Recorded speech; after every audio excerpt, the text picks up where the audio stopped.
Now, Matthew Perry's assistant and 2 doctors are amongst 5 people who've been charged after the Friends star died from an accidental ketamine overdose last October. Yes, a US attorney said the investigation uncovered a broad underground criminal network responsible for distributing a large quantity of ketamine to Perry and to others.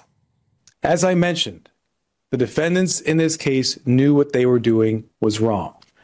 When they'd refer to the ketamine, they used coded language.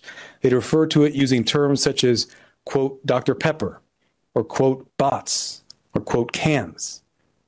Also, defendants Placentia and Chavez, as medical doctors, knew full well this was not the proper way to administer ketamine, and they even talked about that in their exchanges.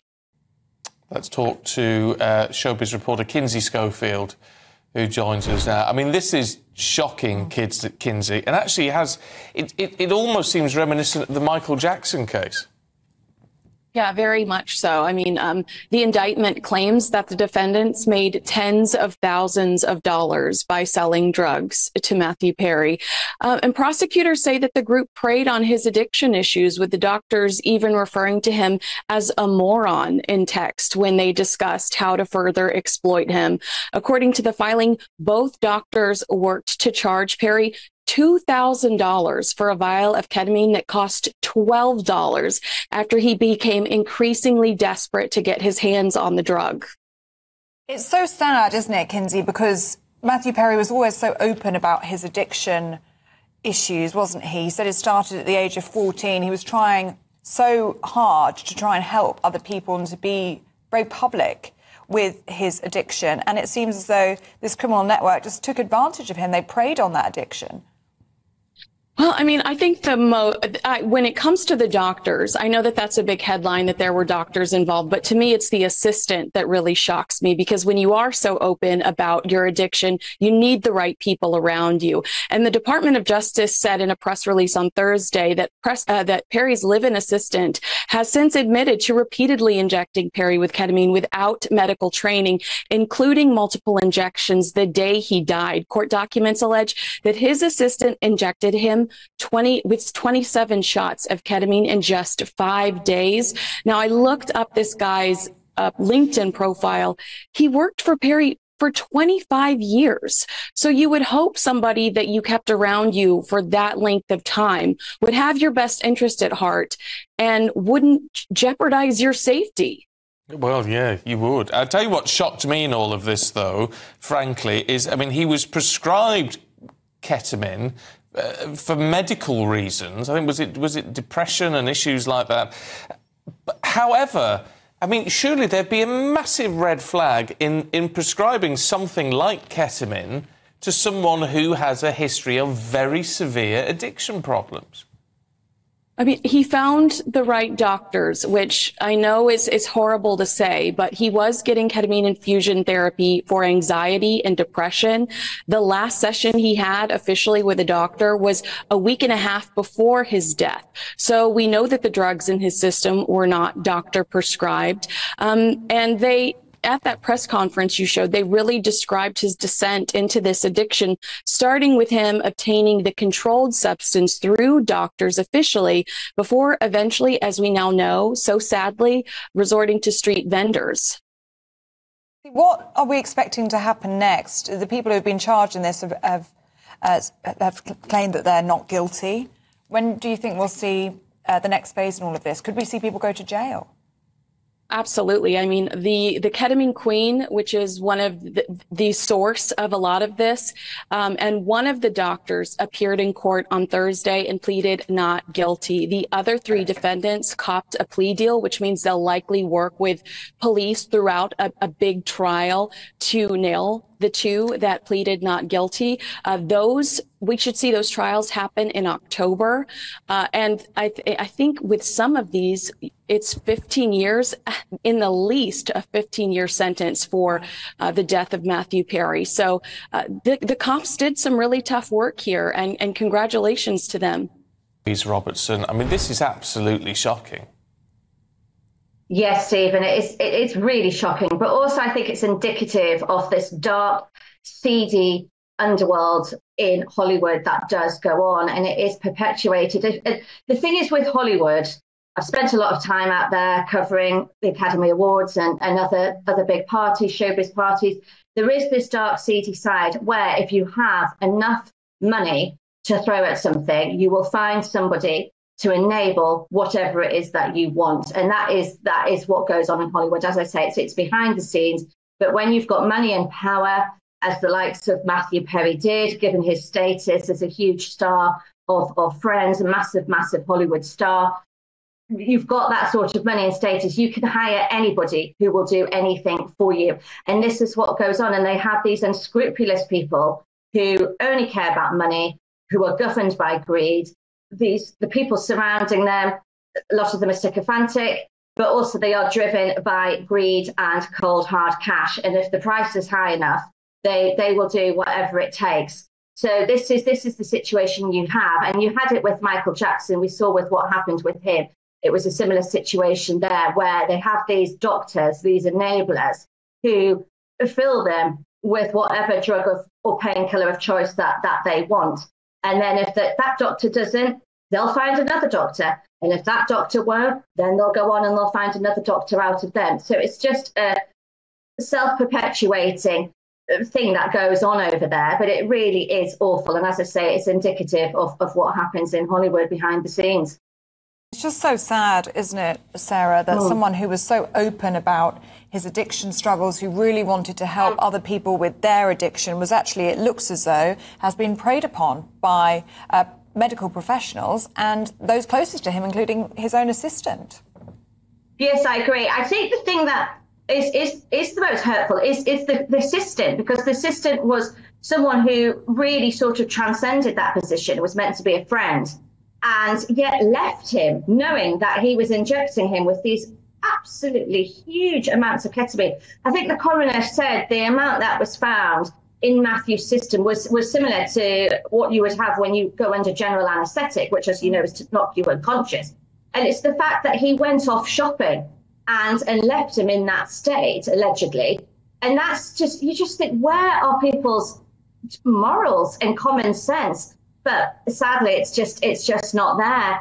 And also the other thing I thought was really distasteful was the way that this group of enablers, as I'm calling them, there's these 5 people that were doing this to Matthew and providing these drugs for him, these huge amounts of drugs. The language that they were using in the text messages that was uncovered between this chain, this gang, it was just so distasteful, calling Matthew a moron, saying literally, how much more money do you think we can get him to pay? How are they being received by the people of Colombia? Because it was a very warm reception, wasn't it, from the Vice President, Francia Marquez, a big hug for Meghan Markle, the Duchess of Sussex, saying she was a big fan of the Netflix documentary. That's right. Yes, she was asked why she invited them, and she said that she'd seen the Duke and Duchess on Netflix and she'd been impressed by their story, and that she actually then contacted the Duchess last year and asked her to come to Colombia to visit the country. We should say that the Vice President, Francia Marquez, is the first black Vice President of Colombia, and I think she said that she contacted her on the Afro-Caribbean Day last year and got her and was interested in asking Meghan to come and speak, because obviously, as we know, Meghan visited Nigeria earlier this year with Harry and promoted her Nigerian connections there. So that was the aim of the visit, to come here. And as you say, yeah, she was warmly greeted. They had a big hug there at the Vice President's house, and then they went on to a school where they met local pupils. They talked about cyberbullying, online discrimination, which is the key part of this visit here. They're very keen to emphasise online bullying. And if we've got time, there was an interesting intervention by Prince Harry earlier this evening at a debate about online bullying and online misinformation, in which he said, or he appeared to blame false news for spreading the riots that swept across Britain last month following the tragedy of the 3 girls who were murdered in Southport. He said, and I quote, "What happens online within a matter of minutes transfers to the streets, and people are acting on information that isn't true." Also, someone saying that. Yeah, I mean, it's a valid point, isn't it? To be fair, it does seem though a little bit like he's he's almost the hanger-on on this visit then, if it's all about Meghan and he's following in her wake. Yes, I must admit, when we go to some of these events, it's all being tightly controlled. The access that the media have been given is very, very limited. There is an accredited pool correspondent from the US fashion weekly Harper's Bazaar who is providing pool copy to the other reporters that are here, and it's mainly focused primarily by what we've seen on what Meghan is wearing and how people are interacting with Meghan. The event this afternoon that was at the Culture and Arts Centre, where they had they were given an exhibition of dancing, and there was a performance of an act. Well, I think it's called "The Kiss of the Hummingbird." I do beg your pardon. In which the dance troupe wore, as you're seeing on the screen, a load of colourful headdresses, and Meghan was seen tapping her feet, clapping along. And I must admit, Prince Harry did have a rather bemused look on his face, but at the end it was all smiles when they left. But people were chanting, were shouting out from across the street, "Harry, Harry, Meghan, Meghan," but they didn't appear to turn around and wave. It is all, I must admit, slightly stage managed. They're not getting out. There's no walkabout as you would tend to see on any other royal tour.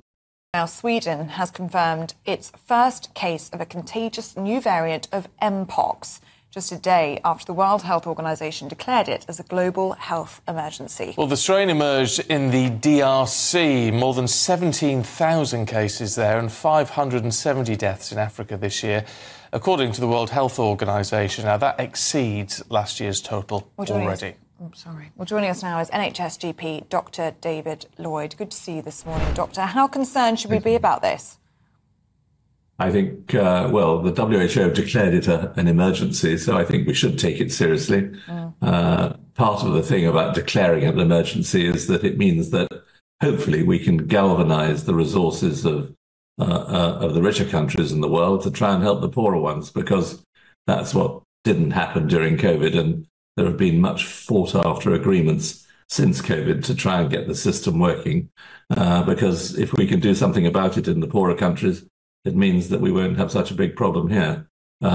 So this declaration means that there'll be a big intensification on efforts to produce good treatments and good vaccines, and work out more about what to do about the virus.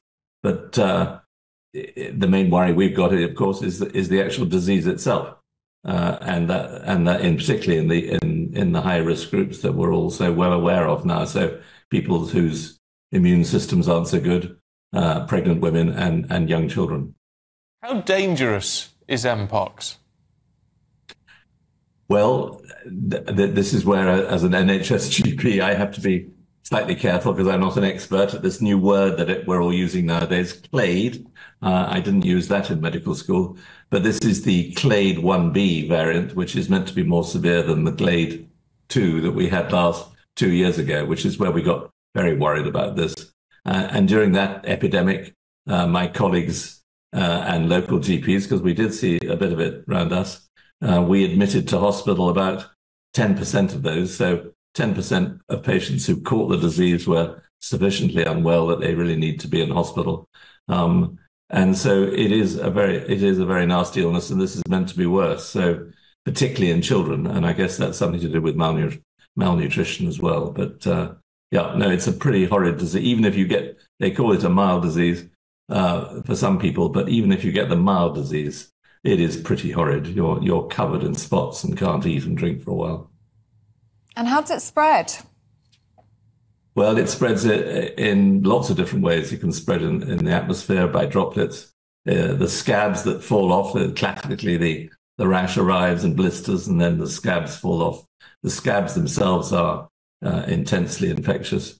And then, of course, the sexual spread, which is because of skin-to-skin contact, which is what we saw 2 years ago. And there's an element of this as well. So there are high-risk groups who do spread it by the contact method too. OK, Doctor, good to see you this morning. Grim news, but thank you very much indeed.